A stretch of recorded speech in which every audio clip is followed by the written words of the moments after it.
Ramai orang yang seluar dalam dia, underwear dia kena air kecing, dia masih guna untuk solat. Itulah orang yang kena katok azab dalam kubur. Ada dua kubur Nabi jumpa, Nabi berhenti, sahabat pun berhenti. Nabi kata innahuma yu'azzabani wa ma yu'azzabani min kabir. Kedua mayat ini sedang kena azab, bukanlah azab dosa yang besar sangat pun. Amma ahaduhuma, adapun salah satu mayat ini la yastanzih anil bauli, dia kencing tapi basuh tak betul. Nampak lagi? Kencingnya terbasuh tak cuci, atau air kencingnya kata ulama kena peha dia atau kena pakaian.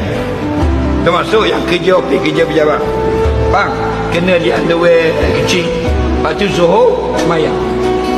Faham lagi? Itu masalah. Dan ada hadis yang lain Nabi kata tanazzahu anil bauli fa in amata azabil qabri minhu, basuhlah betul-betul daripada air kencing kamu, kerana ramai yang kena azab dalam kubur sebab kencing. Nampak? Kan jelas.